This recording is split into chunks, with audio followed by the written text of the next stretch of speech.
Today we're going to be replacing the water on the 1200 plus. This is the same for all of the Eclipse models. So generally it will be filled to the 3/4 mark or the level 1 below the top there.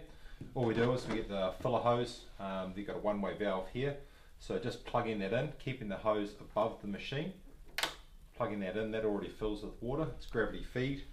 And then just emptying that out.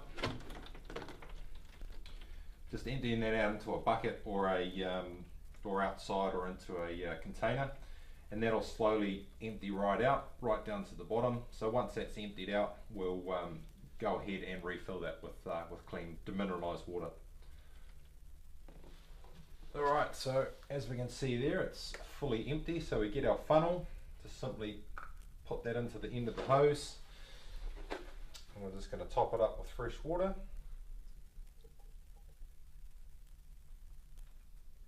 Making sure that the funnel's higher than the machine, otherwise it just won't go in. Alright, so we're one level away from the top, that's where we want it, and all we do is, a little trick here, just do a simple little click, hold the hose in there, and then just bring it down lower than the machine. Just wiggle it out a little bit so it gets the air out of there, and that way you won't spill so much. So now you can see there's no water in there, there's none spilling out, and just empty that water that you've got in the hose into the bucket. So the water needs to be changed every 2 months on all machines, and the water filter is 6 months. So we'll show you the water filter now. Right, so I'm just going to show you here how to replace the water filter. This is exactly the same in all Eclipse machines. So it's pretty simple, just removing these 4 screws.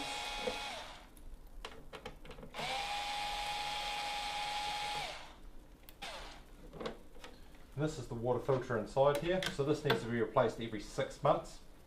So it's best to do it when you're doing the water filter as well. The water replacement. So emptying the water, and then so the water would be empty, and all we do is we take this rubber ring off here, put that down there, and all we do is unclip from one side. So it's the same clip as this one here. So just a one-way clip. So just unclip that, slide the hose out, and then bring the filter out, unclip from this side, bring the filter right out. If there is any water in the base here, it will drain out and through the holes in the base of the machine, but you can mop it up with a dry towel. And then all we do is we get the new filter, just making sure that it's in for in. So you've got 2 different sizes of inlets here. So you've got one inlet, and that'll say in on the side here, and then you've got your outlet here. So the water flow goes that way, so in for in and then out for out. So it'll just be a matter of putting the filter in, the new filter in, and just clipping those hoses in, and then replacing this rubber ring here, and then putting the backboard back on with the 4 screws. If you like, you can run the machine with this off to ensure there's no water leaks in by the filter, and then replacing the cover.